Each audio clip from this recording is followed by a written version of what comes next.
Konnichiwa minasan, mata aimashita ne. Yorokobi Nihongo e youkoso.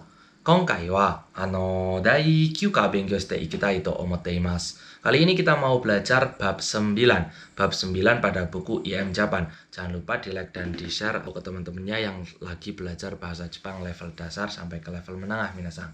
Hai, bab 9 di buku IM Japan itu terdapat 7 pola. Seperti ini polanya. Silakan yang mau di screenshot ataupun mau ditulis. Pola yang pertama di situ terdapat nani nani wa nani nani ga suki desu ataupun kirai desu. Suki artinya suka, kirai artinya kurang suka atau benci. Pola kalimat ini digunakan untuk menyatakan bahwa subjek suka ataupun kurang suka terhadap suatu kata benda. Subjek suka ataupun kurang suka terhadap suatu kata benda. Contohnya, watashi wa karai tabemono ga suki desu. Saya suka makanan yang pedas. Ataupun watashi wa tabako ga kirai desu. Saya benci rokok. Terus berikutnya nih Bang minasan, pola kalimat nomor 2. Di sini terdapat nani nani wa nani nani ga jozu matawa heta desu. Jozu dan heta. Jozu artinya pandai, heta artinya kurang pandai. Pola kalimat ini digunakan untuk menyatakan bahwa subjek pandai atau kurang pandai ataupun bodoh terhadap suatu kata benda.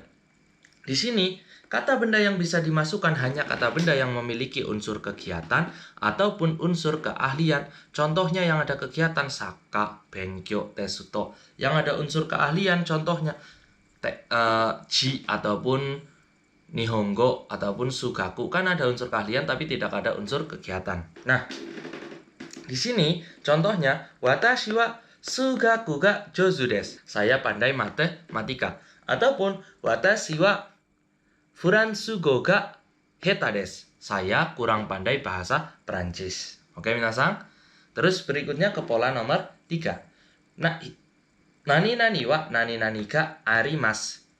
Nani nani wa nani nani ga arimasu. Arimasu memang biasa diartikan ada benda mati. Tapi di bab ini diartikan mempunyai. Pola kalimat ini digunakan untuk menyatakan bahwa subjek sebelum partikel wa biasa mempunyai sebuah kata benda. Subjek mempunyai sebuah kata benda.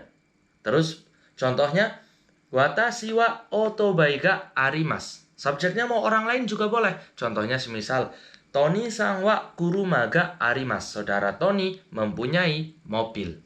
Oke, terus kita lanjut minasan ke pola kalimat nomor 4. Pola kalimat nomor 4 di sini masih sama nih. Nani nani wa nani nani ga wakarimasu. Nani nani wa nani nani ga wakarimasu. Wakarimasu di sini diartikan mengerti. Pola kalimat ini digunakan untuk menyatakan bahwa subjek mengerti suatu kata benda. Contohnya semisal watashi wa Italia go ga wakarimasu. Saya mengerti bahasa Italia. Oke, minasan, bisa lanjut? Jangan lupa di like sama di komen dan juga di share ke teman-temannya ya minasan. Lanjut pola kalimat nomor 5. Di sini ada pola kalimat doste. Doste artinya mengapa. Pola kalimat ini digunakan untuk menanyakan alasan akan terjadinya suatu hal.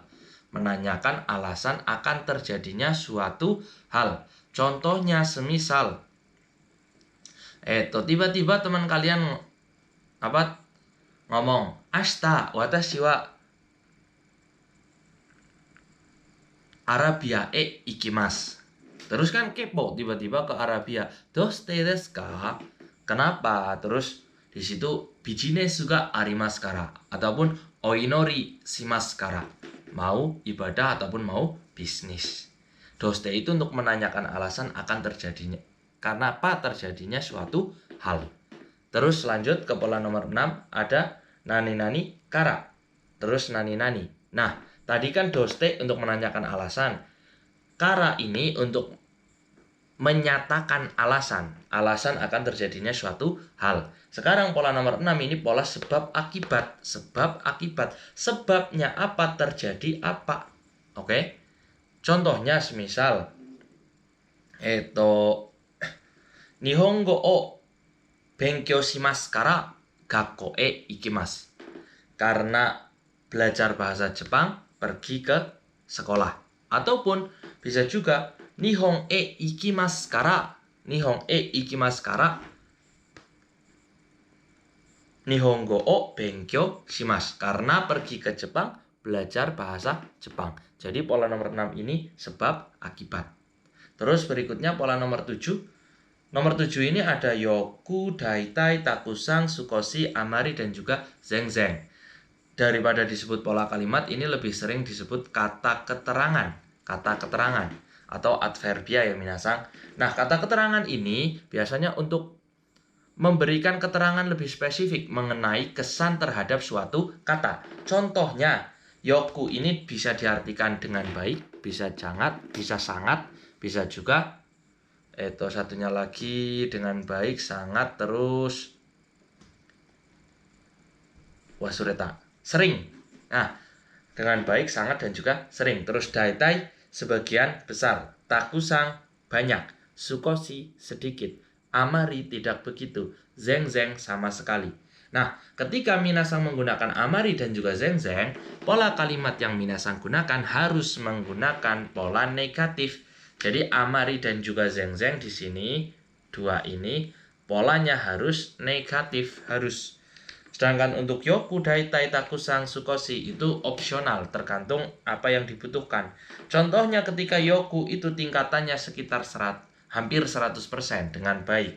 Daitai juga sama, sekitar 80% ke atas. Takusang itu biasanya untuk takusang arimasu ya. Yoku wakarimasu, daitai wakarimasu, takusang arimasu untuk kata benda ya. Itu biasanya untuk meningkatkan 80%-an juga sekitar.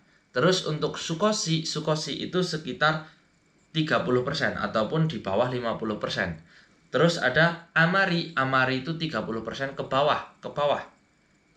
Hampir sampai 0,001 mungkin ya, 0,1%. Terus zengzeng itu ketika tingkatannya itu adalah 0%. Contohnya, watashi wa nihongo ga sukoshi wakarimasu. Saya sedikit mengerti bahasa Jepang. Terus berikutnya pakai yang lainnya ya.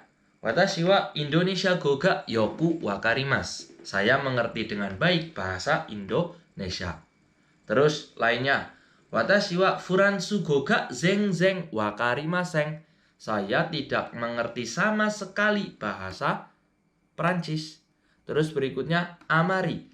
Watashi wa Italia go ga amari wakarimasu. Saya tidak begitu mengerti bahasa Italia. Jadi ketika amari dan juga zengzeng yang minasang gunakan, jangan lupa pola kalimatnya harus dibuat negatif. Oke minasang, bab 9 cukup sampai di sini. Mata sugi no kikan ni narimasu.